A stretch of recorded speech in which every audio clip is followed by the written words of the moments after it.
এক আল্লাহ, আল্লাহ বড়, আল্লাহর ইবাদত করো, 3 ফরজে গোসল করো, 4 ফরজে ওযু করো, 5 ওয়াক্ত নামাজ পড়ো, 6 উসুলে বয়ান শোনো, 7 জাহান্নাম ভয়ঙ্কর, 8 জান্নাত সোনার ঘর, যদি চাও বাঁচতে চলে যাও গাছতে, আর করো না ভঙ্গি ইস্তেমা তো টঙ্গি। মনে আসেনি? আলেম ওলামাদের নেতৃত্বে তাবলীগ হবে আলহামদুলিল্লাহ। কোনো এতাতি সংগঠন, কোনো সন্ত্রাসীদের জন্য তাবলীগ নয়। তাবলীগ হলো ইকরামুল মুসলিমিন। তাবলীগের শিক্ষা নিজে না খায়া অপর ভাইকে খাওয়ানোর শিক্ষা। তাবলীগের শিক্ষা কোরআনের শিক্ষা। সন্ত্রাসীর শিক্ষা তাবলীগের শিক্ষা নয়। যারা সন্ত্রাসী করে তাবলীগকে কলুষিত করেছে, আজীবনেও তারা টঙ্গীর ময়দানে ইস্তেমার ঠাঁই পাবে না, ঠিক কিনা? আর করোনা ভঙ্গি ইস্তেমা তো টঙ্গি, মুসলিম আমার নাম, ইসলাম আমার গাড়ি, এই গাড়িতে যাব চড়ে জান্নাতের বাড়ি। বলেন না ইনশাআল্লাহ? আল্লাহ আমাদের কবুল করেন। জান্নাতে যদি যাইতে চায় শুধু স্লোগান দিয়ে জান্নাতে যাওয়া যাবে না, ভুল গাড়িতে উঠে জান্নাতে যাওয়া যাবে না। আর আমাদের জীবনের সবচাইতে বড় পাওয়া, আল্লাহ বলেছেন মুমিনের জীবনের সফলতা 1 কোটি টাকা নয়। মুমিনের জীবনের সফলতা তার 5টা ছেলে কুয়েত প্রবাসী সফলতা নয়। মুমিনের জীবনের সফলতা, আল্লাহ পাক রব্বুল আলামিন বলেন কুল্লু নাফসিন যায়িকাতুল মাউত, ও দুনিয়ার মানুষ প্রত্যেকেই মরে যাওয়া। দুনিয়ায় চিরদিন থাকা যাবে না, তবে মৃত্যুই কিন্তু শেষ না। সুম্মা ইউওয়াফাউনা উজুরাকুম ইয়াওমাল কিয়ামাহ, কিয়ামতের ময়দানে তোমাদের প্রাপ্য তোমাদেরকে পরিপূর্ণ পুঙ্খানুপুঙ্খভাবে বুঝিয়ে দেওয়া হবে। ফামান যুহজিহা আনিন নার ওয়া উদখিলাল জান্নাতা ফাকাদ ফাজ। আল্লাহ পাক বলেন সেদিন জাহান্নাম থেকে যেই বান্দাকে মুক্ত করে জান্নাতি বানানো হবে, ওই বান্দাই হলো সত্যিকারের সফল। কালামুল্লাহ,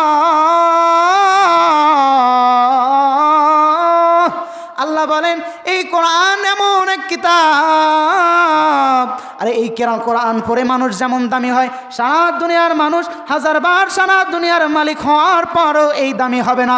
ও মুসলমান, গভীর মনোযোগ দেন। চেয়ারম্যানের সাথে কথা বললে তার মর্যাদা বাড়ে না? এমপির সাথে কথা বললে তার মর্যাদা বেড়ে যায়, মন্ত্রীর সাথে কথা বললে তার মর্যাদা বেড়ে যায়। ও মুসলমান, নিজেকে একটু প্রশ্ন করে বলেন, আহারে কোরআন তো আমার মনিবের কথা। আল্লাহর নবী বলেন তোমরা যদি তোমাদের মনিব আল্লাহর সাথে কথা বলতে চাও তো মনিবের কালামুল্লাহ পড়ে নাও, তুমি স্বয়ং আল্লাহ পাক রব্বুল আলামিনের সাথে কথা বলবা। ও মুসলমান, এমপির সাথে কথা বললে যদি মর্যাদা বেড়ে যায়, মন্ত্রীর সাথে কথা বললে যদি দাম বেড়ে যায়, একবার চিন্তা করেন যেই বান্দা ফজরে কোরআন পড়ে আল্লাহর সাথে কথা বলে, জোহরে কোরআন পড়ে আল্লাহর সাথে কথা বলে, তাহাজ্জুদের যাই নামাজে দাঁড়াও যেই বান্দা কোরআন পড়ে আল্লাহর সাথে কথা বলে, আমাদের এই মাদ্রাসার ছোট্ট ছোট্ট মাসুম যেই বাচ্চাগুলো তাহাজ্জুদের সময় উঠে কোরআনের হেফজ করে মালিকের সাথে কথা বলে, ওই বান্দার দাম কেমন, কম না বেশি? আওয়াজ দিয়ে বলেন না, কম না বেশি? শুধু বেশি না, অনেক বেশি। কেমন বেশি? আল্লাহ পাক রব্বুল আলামিন বলেন বান্দা যদি কোরআনওয়ালা বনে যায়, বান্দার মর্যাদা কেমন হয়ে যায়? আল্লাহর নবী বলেন আহলুল কোরআনি হুম আহলুল্লাহ ওয়া খাসাতুহু। দুনিয়ার চেয়ারম্যানের কিছু কাছের লোক আছে, দুনিয়ার এমপির কিছু কাছের লোক আছে, দুনিয়ার মন্ত্রীর কিছু কাছের লোক আছে, আবার দুনিয়ার ইমাম সাহেবদেরও কিছু কাছের লোক আছে। ও নবী আপনি জানায় দেন। নবী বলেন ও উম্মতেরা তোমরা শুনে নাও, আরশের মালিক আল্লাহরও কিছু লোক আছে, তারা শুধু আল্লাহর লোক না, আল্লাহর পরিবারের লোক। সুবহানাল্লাহ। আল্লাহর নবী বলেন হুম আহলুল্লাহ, আহলুল কোরআনি হুম আহলুল্লাহ। বলে আল্লাহর পরিবারভুক্ত কারা, আল্লাহর কাছের লোক কারা? আল্লাহর নবী বলেন কোরআনওয়ালা যে সেই হলো আল্লাহর পরিবারের লোক। সুবহানাল্লাহ। আল্লাহর পরিবারের লোক হইতে চান তো? আল্লাহর পরিবারের লোক হইতে কি করা লাগে? বলে চোরের সাথে মিশতে গেলে ওরও চোর হওয়া লাগে, বাটফারের সাথে মিশলে ওরও একটু বাটফারি করা লাগে। তো মানিক বলেন তুমি যদি আমার সাথে বন্ধুত্ব করতে চাও তো তোমাকেও আমার সাথে ভাব জমানো লাগবে, কথা বলা লাগবে, বন্ধুত্ব করা লাগবে। কথা বলা ছাড়া তেমন বন্ধুত্ব হয় না। বলে মনিব তোমার সাথে কেমনে বন্ধুত্ব করব, কেমনে তোমার সাথে কথা বলবো?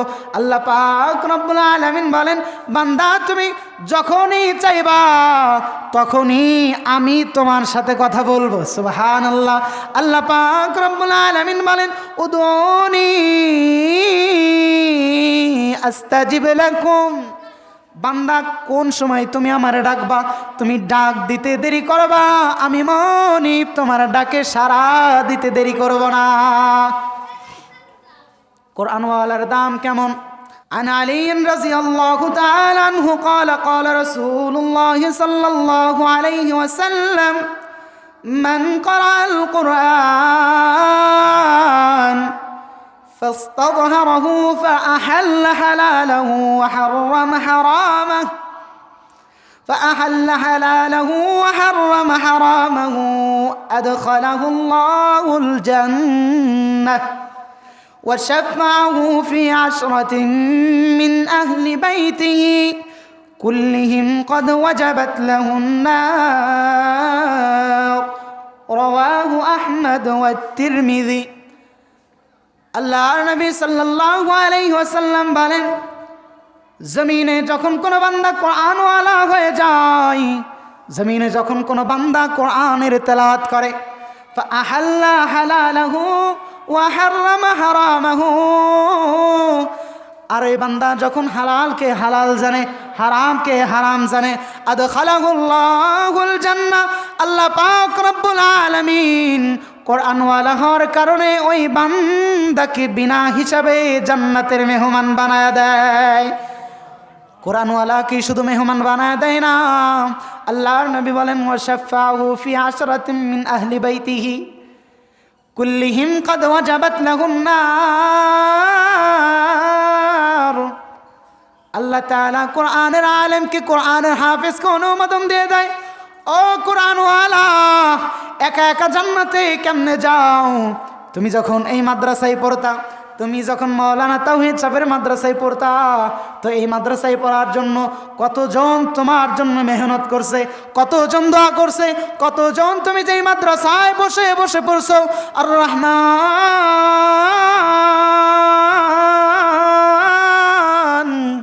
আল্লামাল কুরআন খালাকাল ইনসান।